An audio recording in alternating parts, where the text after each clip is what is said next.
Let's start with the bad and slowly work our way towards the stuff of nightmares. Number 10. The Rat Dungeon. If you were alive in London, England during the medieval period, you would have definitely heard about the Rat Dungeon, since this punishment struck paralyzing fear into the hearts of even the most hardened criminals. This was a cell that was located at the bottom of the London Tower, where prisoners were shackled and chained in complete darkness. But here's the thing, the dungeon was connected to the nearby river and just below the river's waterline, so that when the water levels rose, all the rats that lived along the riverbed would be pushed out of their shelters and forced to swim downstream. This would of course lead the hungry and angry rats towards the entrance of the dungeon, where they would then come face to face with the prisoner. But to the unlucky prisoner, he never actually saw anything, and all he would hear were the soft scurries of the rats' feet entering the dungeon. And in a matter of minutes, these soft noises were in the hundreds and all around him. These angry and aggressive rats would then begin to take small bites from the prisoner, who had no way of defending himself. Now he might be able to shake the rats off for a few hours, but eventually the prisoner would pass out from pure exhaustion. And while he slept, the rats would continue to take bites from his flesh. Eventually, when he would wake up, he would discover hundreds of bites throughout his entire body.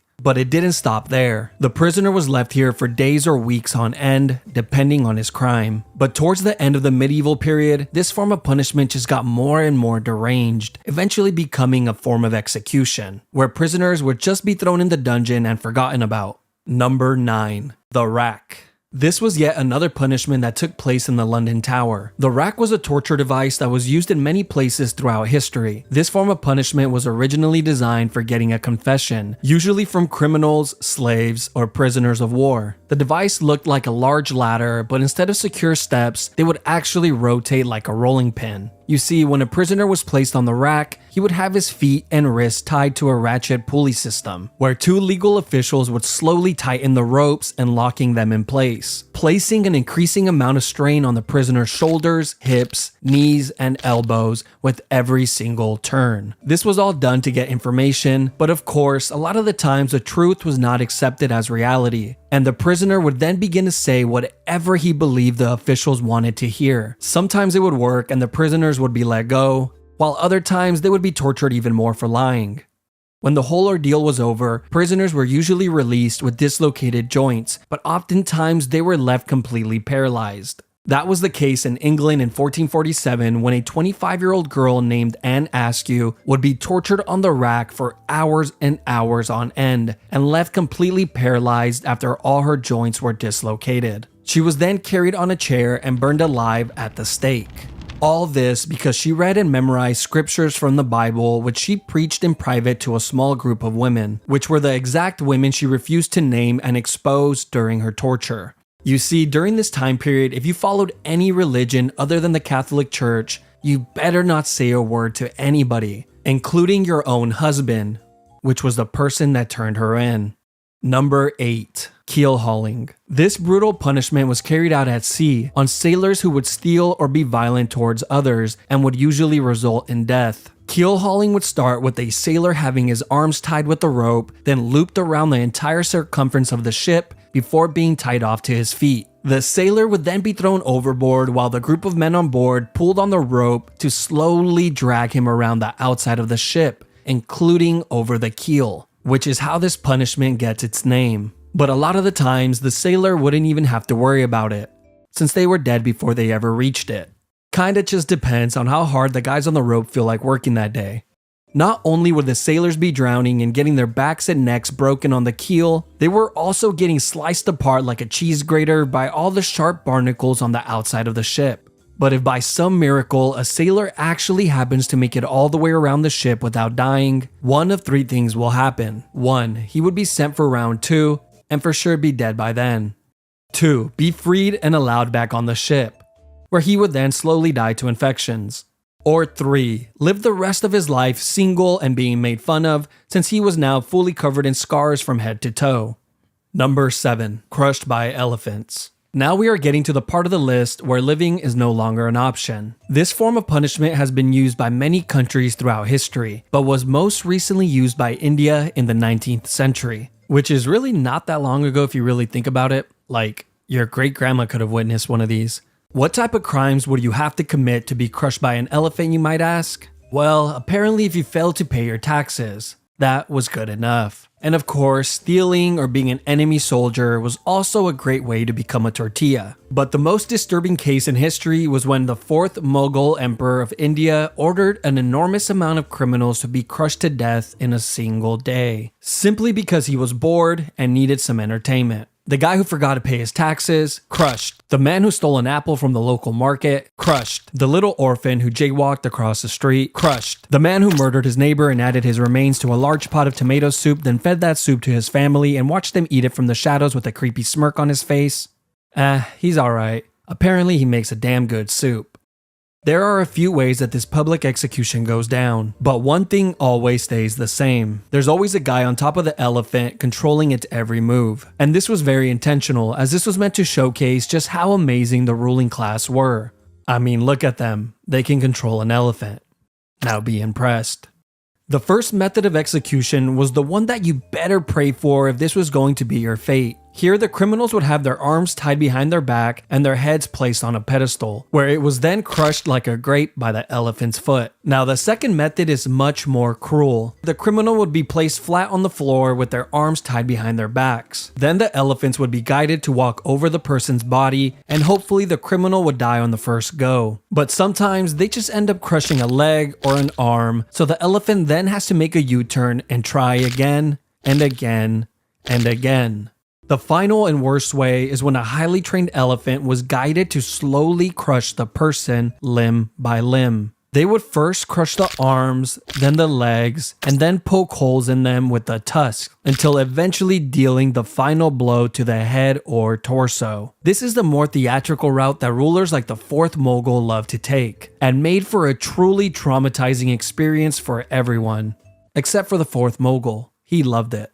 Number 6. Impalement. Probably one of the grossest and most cruel forms of punishment on the list. This has been used by a few countries throughout history, but was most recently used in Egypt in the 17th century, usually against criminals that were highway robbers, grave thieves, or anyone who would try and start a rebellion. This punishment would start by having a criminal lay flat on their stomachs with their arms tied behind their back. They would then be sliced open with a razor to increase the size of their back door. And as soon as that incision was made, the cut would be lathered with paste to instantly stop the blood. They would then thrust in a long wooden stake that was the width of a man's arm, which was sharply tapered on one end. They then begin to hit the wooden stake with the mallet, pushing it further and further in. And of course, the stake was greased up beforehand to make this process a lot smoother. And once the stake has popped out of the criminal's shoulder, head, or mouth, they were pretty much long gone. He is then planted next to a busy road, like a Halloween decoration, to remind everyone that this is what happens when you break the law. They will be left there for the entire day and removed the following morning before the body begins to stink. But wait, there's another version of this as well. You see, on some occasions, the criminals would only be impaled just deep enough to keep them in place, but not too deep that it would cause immediate death. They would do this by having stakes that had a seated position on them to prevent the person from sliding down any further. They would then be placed on a busy road where they would suffer for hours and hours, pleading to people walking by for help, until eventually succumbing to their wounds.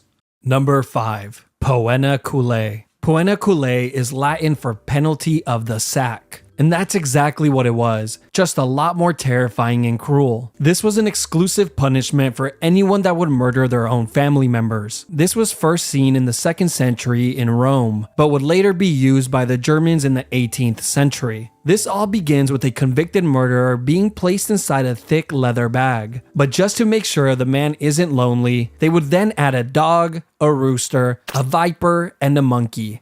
I don't know what these animals did to deserve this, but hey, at least the evil family murderer doesn't die alone. Once all the animals are added inside the bag, it is then sewn shut, creating an almost airtight seal. Now you would think this would be horrible enough, but no, this is just the beginning, because as soon as the bag is sewn shut, it is then tossed into the ocean. But don't worry, later on, these murderers would be given the option to either be placed inside the leather bag or be sent to perform at the Colosseum, where they can perform the act of being mauled to death in front of all of their loved ones and peers. You know, at least they had the option. Number 4. Rats. This is one of the most sick punishments in all of human history, and it involves the use of rats. I will cover 2 of them here as they are very similar. The first use of this form of punishment dates back to 1568 during the 80 Years' War. A Dutch leader named Diederik Sonoy would often use this method of punishment, which involved placing a rat inside of a clay bowl, then placing it topside down on a prisoner's stomach, chest, face, or groin. Then the back of the bowl would be heated with either a torch or some coals, causing the rat to go into a full-on panic, trying to escape from the heat. And its only way out was to burrow into the human. Once inside, it would continue to chew and tear apart whatever was in its way, desperately searching for a way out. Eventually, the rat finds its way out of the maze and survives. The same could not be said for the prisoner. But the second method was much, much worse, and was highly secretive since it was used under the guidance of the dictator Augusto Pinochet, where he held power from 1976 through 1983. They called it the rectoscope, and I'm sure you have already figured out where this is going. Yes, it's exactly what you think. They would place a tube on a prisoner's back door, then insert a rat inside of the tube. The rat would then begin to burrow its way in. These people were so sick that they actually expected the prisoners to answer questions while this was going on. Eventually, the rat would find its way in and begin to move forward to find its way out. Nobody really knows how many people died from this punishment, but we do know that a ton of people went missing when this dictator was in charge. Number 3. Gibbeting. The last known use was in the early 1900s in Afghanistan. This all came to light in 1921 when the National Geographic published this image in their magazine. This was also used in the United States from time to time during the 17th and 18th century. One notable example was in Boston, Massachusetts, where a few pirates were hung at the Boston Harbor, which served as a warning to any sailors that were approaching Boston. Now let's talk about England, since they love this form of punishment so much. In England, this was used on traitors, murderers, pirates, and thieves. But after the year 1752, the Murder Act was passed, which required that all convicted murderers must be put to death by being publicly dissected or by gibbeting of some sort. And over 134 confirmed people met this fate. The most common form of gibbeting were actually cages, and they looked like this. It was an all-steel cage that was shaped tightly to the form of a human body, which was so tight that it would not allow the person inside to move. They were then hung 30 feet or more off the floor, usually on a public road or waterhole, to ensure that the most amount of people could witness this monstrosity. But I can only assume this was more annoying than anything, since every time you get thirsty and needed to fill up your container of water, you would have to deal with the dying man begging you for a sip. Over here! But the annoyance and torture of the public didn't stop there, because after the criminals would die in the cages, the body would be left inside to rot for years and years on end, with the locals complaining that the smell of death was so pungent that they couldn't even sleep at night. There's even been reports that some human remains stayed inside of these cages for over 20 years, before a government official would finally remember to clean it out. Number 2. Scaphism. This was a form of punishment that was used by the ancient Persian Empire on anyone that would be convicted of murder. First, the criminal would be placed inside of a boat on their backs and tied down. The boat had 4 holes cut out so that the person's arms and legs would be outside of the boat and in the water. They were then force-fed large quantities of honey and milk until their stomachs were visibly full. They would then proceed to lather their entire body with the milk and honey as well. After all these steps were completed, he was then pushed out to the middle of the lake where he was completely exposed to the heat of the sun. But the sun would soon become the least of his worries. You see, the reason they fed him milk and honey was not because it was a great last meal, but because this combination causes the person to get extreme diarrhea, which mixed with the sweet honey attracts rodents, bugs, wasps, bees, flies, and whatever other animals live near the lake. After being tormented by the animals throughout the entire night, you would think that the daytime maybe gets a little better. No, because as soon as the sun rises the following day, the person inside of the boat gets another gigantic meal of milk and honey and an additional lathering. This would be done on a daily basis to prolong the punishment for as long as possible. It was also well documented that the rodents would continuously attempt to burrow inside of the person through their back door. They were probably trying to get a head start on their next meal. A writer named John Sonaris wrote in great detail about one of these incidents. He would go on to say that it was one of the most horrid and cruel forms of punishment since it was terribly long and seemed to have no end in sight. He wrote about a man who survived for an entire 17 days before he finally died from his wounds. Apparently, the man spent his last few days with his entire face completely covered with wasps, and his flesh rotting away filled with swarms of parasites and worms, all while being covered in his own filth.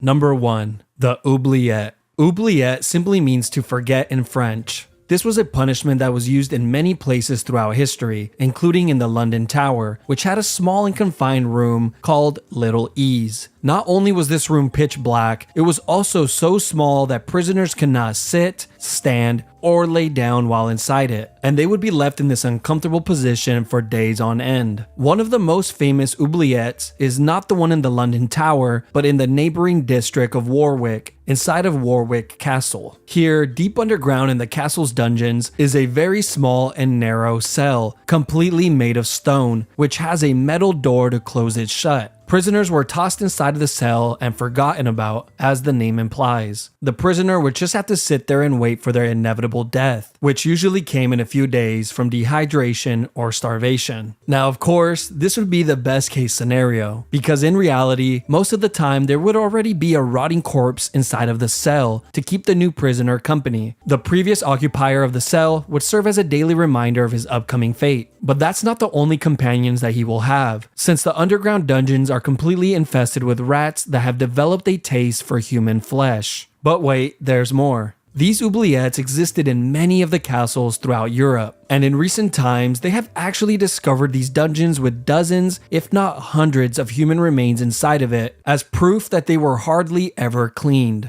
Like in Leap Castle of Ireland, where in 1900 during the castle's renovation, a worker found a small opening behind a wall inside of the chapel. This hole had an 8-foot drop that led to a large oubliette, and what the worker found inside shocked him, since it was filled with so many skeletons that they needed multiple cartloads to clear it all out. But just when you think this section is over, it just keeps on giving. You see, there's been many stories of men who have been placed inside one of these dungeons and kept alive for years and years on end, surviving off crumbs of food and minimal amounts of water, prolonging their inevitable demise for as long as humanly possible. These cells were sometimes even placed on ground level so they can hear the voices and laughter of the people outside. An experience that they will never get again in this lifetime.